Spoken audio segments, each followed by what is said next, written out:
Hello. Space management is having a heyday, or is it? Welcome to another Bowtie Tuesday. I am thrilled again to have Alyson Goff, our Senior Director of Insights and Strategy, with us today to talk about her latest blog, Space Management is Having Its Heyday, and why higher ed finally gets it. I'm so excited, Alyson, to talk to you. Welcome. Thank you so much for having me again. Happy to be here. So let's go ahead and get started. I have a few topics that I'd like to bring up with you. The first one, I want to point back to your blog because you describe a shift from space management being seen as a back office function to becoming central to strategy. What do you think it will take for this shift to fully stick across higher education? Yeah, no, I appreciate the question. And, I think for it to fully stick is to continue the momentum that I think we saw really during the pandemic when, space managers were at the table, really helping to bring forward this is how we actually use our space, compared to how we think about building use. And so I think continuing to view space management as an operational tool will continue to elevate the role of this function on campus. I think we're seeing so many institutions, regardless if their enrollment's shrinking or growing, that they are trying to be more thoughtful about how they're using their existing resources. And that's for myriad of, of reasons of whether simply don't have the financial resources to keep building new like we did in the early 2000s. There are a lot of institutions that have made sustainability commitments, and so they're trying to be more thoughtful about their footprint. So you sometimes hear the phrase no net new, and so we may still be building, but we're going to bring offline buildings that may no longer be serving, the best and highest use. It takes more money to keep them running than it would if we were just to design new. So I think we're going to continue just to see how space is so critical to all of the decisions. Something that we're seeing particularly here at Campus IQ is energy usage and thinking about how could we potentially pull back on heating and cooling buildings when they're not being used. So thinking about just the financial savings. So it's one of those, I think I say it in the blog that, you space strategy, like you've seen the future and you can't unsee that. And so I just don't think that we're going to be able to let go of everything that we've discussed and seen over the last few years. So I think it's just going to continue to build momentum to inform better operations across our campuses. Makes a lot of sense. It's so much more now about efficiency and strategic thinking and planning for the future, right? Is that kind of what Yes. you're explaining, which makes a lot of sense. You highlight how different student populations need different space strategies. How can institutions better align their space planning with the lived experiences of their students? And I love this topic. So explain that to us, different student populations with different higher ed, and how does that work? Yeah, I think a lot of us by default think of college students as this 18 to 22-year-old population, and that very much is not the case. There are different, students that are returning at different points in their professional journeys, different points in life. And so I was working with University of Michigan Dearborn a couple years ago, and so their population, I think the average student age is around 26, 27, and they have, their students are what I think is considered the sandwich generation. They have their families, young children that they're trying to care for, but they're also taking care of elder family members, usually, parents. And so being pulled in those directions, they're also having to work full time. So how do I continue to pursue my career, or, my education? And so what I really loved about their approach is that they just acknowledged, that this is, their students are going to take some of their courses face to face, some are going to be online. And how do we ensure a consistent experience? And so when they're on campus, making sure that they have places to study, to lounge.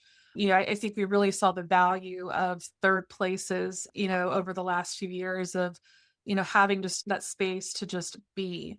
because what they were finding is many of their students were going back to their cars during, between classes.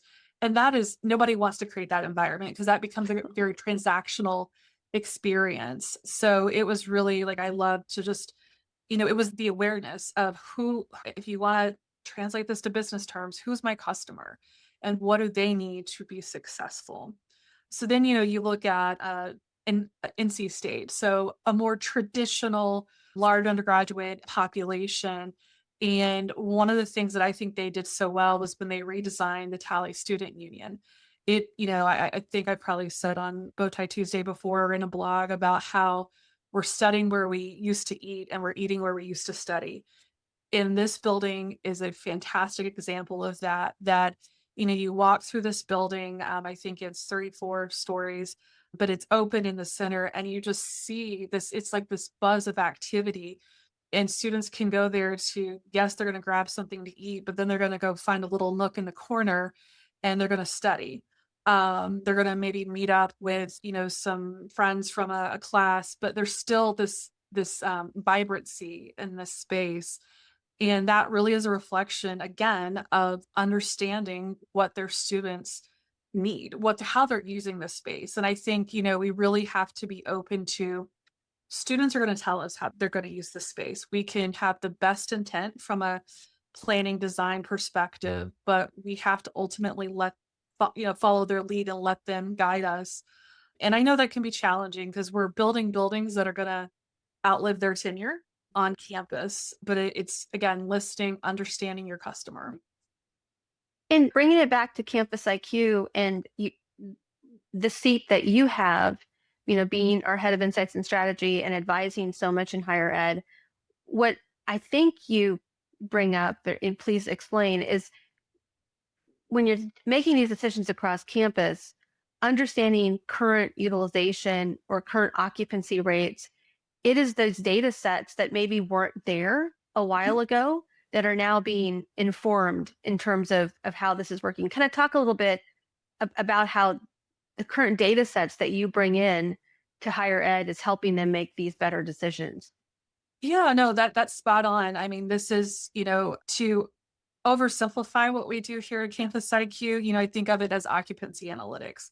So we have, historically had an understanding of a space inventory that based on the space classification system, this is a study space, this is a dining hall.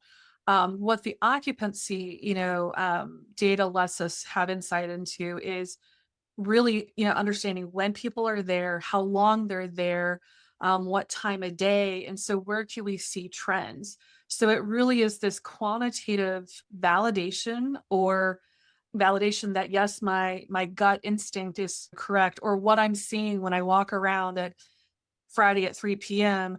can be validated with data or vice versa. So it's really, I think, helping us, for many of us who've worked in this space for quite some time, it's validating what we just have known. But trust me, I know doesn't work in a boardroom. And I can fully appreciate that because these are multi-million dollar decisions that we're talking about, but also we're talking about the student experience, the campus community experience. So I am very much focused on students. That's why we're here. But I also do, it's not just, students are a key user, but thinking about, our faculty and staff, our visitors. And so how can we leverage data that we're just it's Wi-Fi data. It's already there. So how can we pull that and make better decisions about how we, are planning our spaces, but also how we're supporting them from a services perspective of do we need to add dining services in an area that we didn't realize that was getting a lot of foot traffic? Do we need to maybe add some different type of furniture because we keep seeing students go to this space on a Sunday afternoon and they're spending 3 hours there?